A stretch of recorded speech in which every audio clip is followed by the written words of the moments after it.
योगी जी, उत्तर प्रदेश में दूसरे चरण का उत्तराखंड में पहले चरण का मतदान का आज आखिरी प्रचार है। किस तरह का रिस्पांस आप उत्तर प्रदेश में और यहाँ उत्तराखंड में आपने देखा? भारतीय जनता पार्टी जिंदाबाद।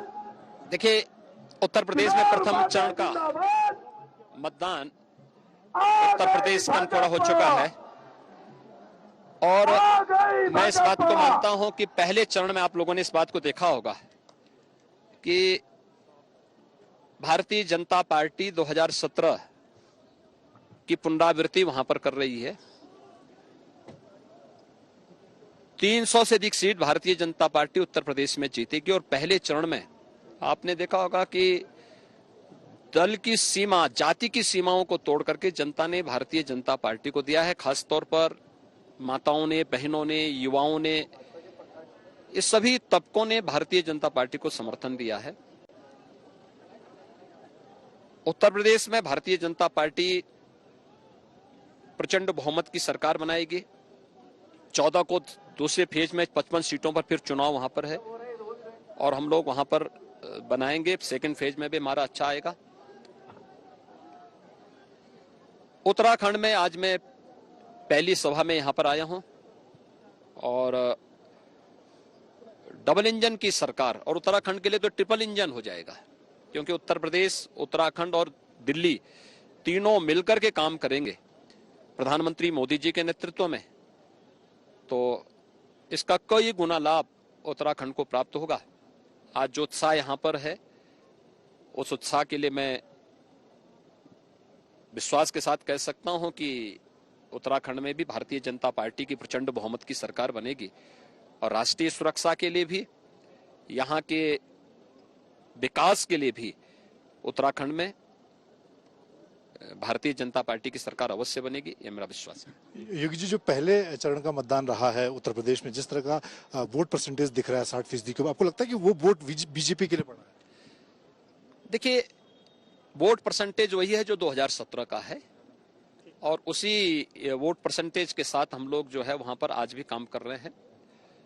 अच्छा रुझान है और ये मान के चलिए कि भारतीय जनता पार्टी वहां पे प्रचंड बहुमत की सरकार बनाएगी। एक साल उत्तराखंड को लेकर यहाँ पर अब चुनाव आज खत्म हो रहा है, लेकिन आते आते बात मुस्लिम यूनिवर्सिटी और यहाँ पर कांग्रेस को लेकर जो बीजेपी सवाल उठा रही है कि वो जुमे की नमाज की हरीश रावत ने छुट्टी दी थी, आपने भी इस मुद्दे को यहाँ पर उठाया। देखिए, उत्तराखंड देवभूमि है। देवभूमि में हम किसी के साथ जाति, मत, मजहब के आधार पर भेदभाव नहीं करते हैं, लेकिन किसी दल को यहाँ की पहचान को समाप्त करने का कोई अधिकार नहीं होना चाहिए। कांग्रेस यहाँ की पहचान को समाप्त करने की कुछ से चेष्टा कर रही है। उनका मैनिफेस्टो इसका उदाहरण है, उनके नेताओं के बयान इस बात के उदाहरण हैं। ये देवभूमि के रूप में ही रखना चाहिए और इसमें मुझे लगता है कि यहाँ की आस्था का सम्मान होना चाहिए। एक आखिरी सवाल महाराज जी, उत्तर प्रदेश में आपको लगता है कि आपकी जो चुनौती है वो कांग्रेस को, आपने सीधे कहा कि दो भाई बहन कोशिश कर रहे हैं उत्तर प्रदेश में, लेकिन वो तो चुनौती किससे आपकी, समाजवादी पार्टी? देखिए, उत्तर प्रदेश में बीजेपी के लिए कोई चुनौती नहीं है, लेकिन मैंने केवल इस बात को लिए कहा है कि कांग्रेस में, मैंने किशोर उपाध्याय जी को तो आज से 15 वर्ष पहले कहा था, मैंने कहा बीजेपी में आपको आना चाहिए। बीजेपी आपकी विचारधारा को, जिसको लेकर के आप काम कर रहे हैं, जिस विजन को लेकर काम कर रहे हैं, जो मिशन आपका है, उसको लेकर के बीजेपी आपका सपोर्ट कर सकती है। और मैंने तब भी कहा था, मैंने कहा देखिए, कांग्रेस को समाप्त करने के लिए किसी और की आवश्यकता है ही नहीं। दो भाई बहन पर्याप्त हैं कांग्रेस को समाप्त करने के लिए। और मैं उसी बात को कहता हूं, पंजाब बचा था, पंजाब भी उनका चला गया है, बाकी और जगह भी एक एक करके कांग्रेस जा रही है, इसलिए वजूद ही नहीं उनका कोई। एक साल जनरल विपिन रावत को लेकर प्रधानमंत्री ने भी उनको कल याद किया अपनी रैली में, आपने भी उनको याद किया। 2018 में उनको साथ आप यहाँ पर थे। प्रधानमंत्री ने कहा कि जो कांग्रेस है वो सैनिकों का अपमान करती है, यहाँ सैन्य धाम बीजेपी बनाने की बात करती है। जनरल विपिन रावत को लेकर जो उन्होंने कहा था, उसको लेकर आप क्या कहना? देखिए, जनरल विपिन रावत हमारे गौरव थे